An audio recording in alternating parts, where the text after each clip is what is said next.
இன்றைக்கு வந்திருப்பது என்னுடைய வாழ்வில் ஒரு பொன்னாள் என்று நான் கருதுகிறேன். உங்களுடைய வரவேற்பு, இதயபூர்வமான அன்பு, பாராட்டு மொழிகளில் சிறிது கூட செயற்கைத்தன்மை இல்லாமல் உள்ளத்தின் அடிநாதத்திலிருந்து எழுந்த அந்த உரைகள் என்னை மெய் சிலிர்க்க வைத்திருக்கிறது. உங்களுக்கு அத்தனை பேருக்கும் என் நெஞ்சார்ந்த நன்றியை தெரிவித்துக் கொள்கிறேன். பல பேரும் கேட்பார்கள், இந்திய கலாச்சாரம் என்று சொல்லுகிறீர்களே, இந்திய கலாச்சாரம் என்று சொல்லுகிறீர்களே.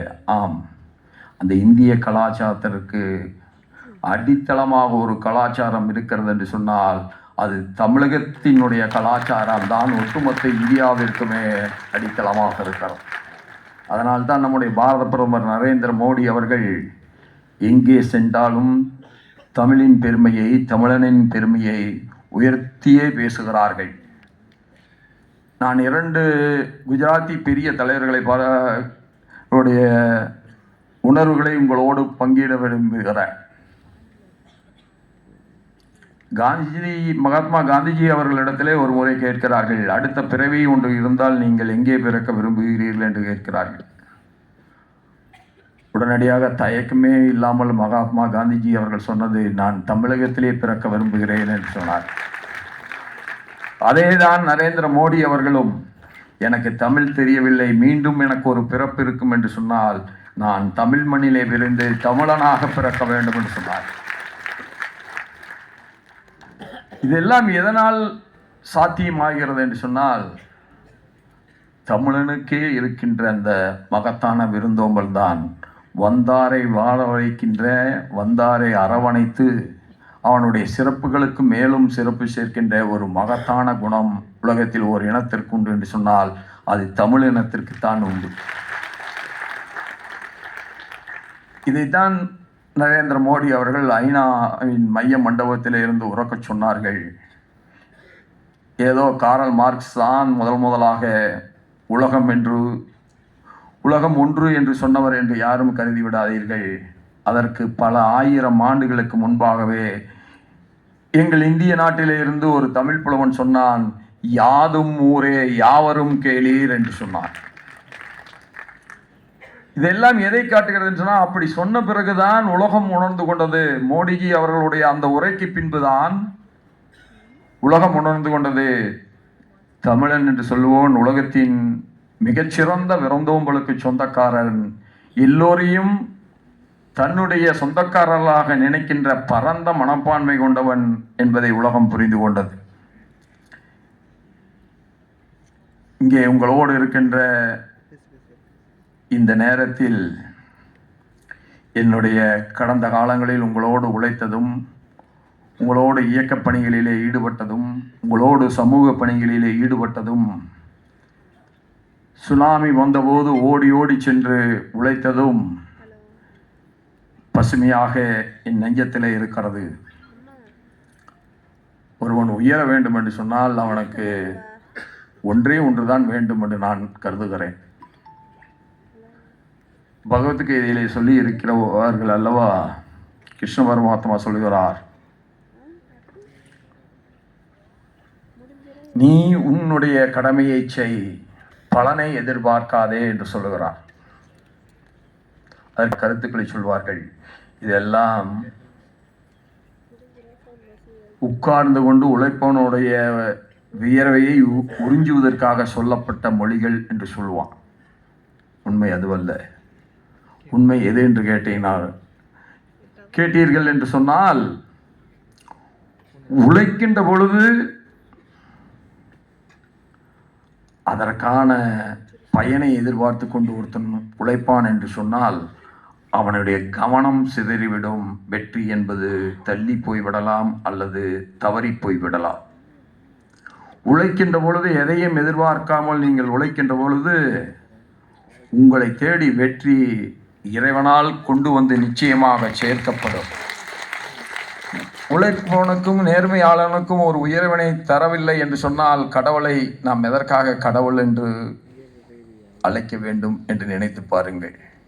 ஆகவே நம்முடைய கீதையில் சொன்னதோ, நாலடியாரில் சொன்னதோ, தெய்வப்புலவன் குரலில் சொன்னதோ எதுவுமே தவறல்ல.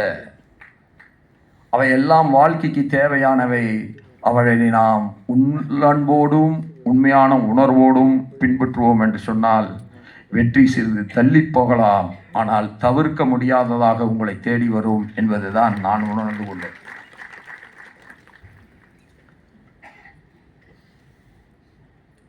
என்னுடைய சிறு வயதிலே இருந்து சில தலைவர்கள் நம்மை ஈர்த்தெடுப்பார்கள்.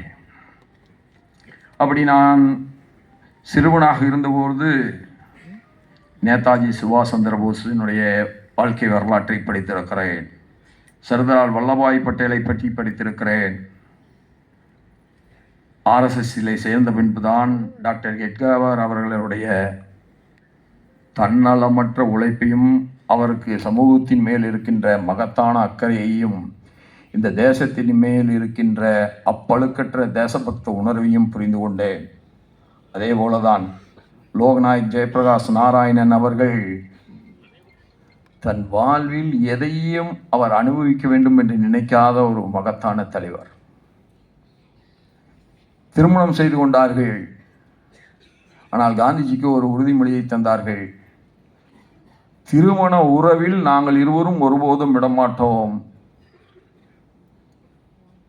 அந்த திருமண உறவாக மட்டுமே இருக்குமே தவிர அந்த திருமண இன்பத்தில் நாங்கள் ஒருபோதும் ஈடுபட மாட்டோம் என்று வாக்குறுதியை தந்தார்கள். இந்த நாடு விடுதலை பெறுகின்ற வரை அந்த உணர்வோடு வாழ்வோம் என்று திருமணம் செய்து கொண்டார்கள். கடைசி வரை அவர்களுக்கு குழந்தையே இல்லை. அவர்கள் அப்படியே வாழ்ந்து மறைந்து போனார்கள். எத்தகைய மகத்தான தியாகம் என்று நினைத்து பாருங்கள்.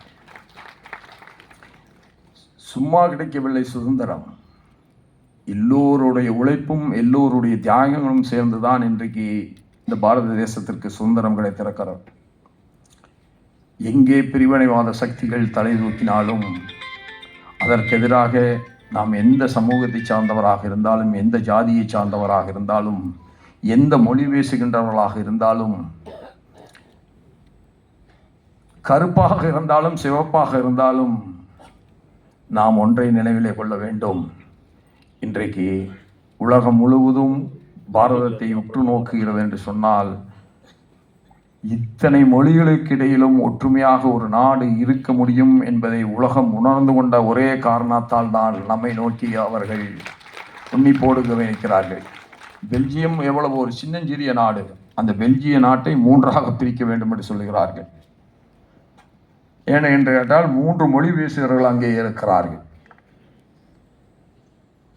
சின்னஞ்சிறு நாடுகளிலிருந்து வருகின்றவர்கள் எல்லாம் என்னை சந்திக்கிற பொழுது நான் கவர்னராக இருந்த நேரத்திலும் சரி, இப்பொழுது இந்திய குடியரசு துணைத் தலைவராக இருக்கின்ற நேரத்திலும் சரி, அவர்கள் வந்த உடனேயே முதலில் ஒன்றைத்தான் சொல்வார்கள், நாங்கள் ஒரு சின்னஞ்சிறிய நாடு சார். நான் சொல்றேன், பாரத தேசத்தை பொறுத்தவரையில் அப்படி இல்லை.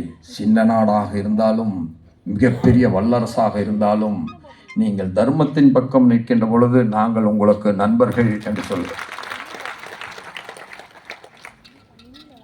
அதனால் நாம் சிதறண்டோடு விடக்கூடாது என்பதற்காக நல்லது இந்த மண்ணிலே உலக பூமியில் மானிடத்திற்கு ஒரு நன்மை நடக்க வேண்டும் என்று சொன்னால் பாரதம் வலிமை அடைய வேண்டும் என்பது எதற்கு என்று கேட்டால் ஏதோ உலகத்தில் இருக்கிற நாடுகளை எல்லாம் அச்சுறுத்துவதற்காக என்றால் இல்லை.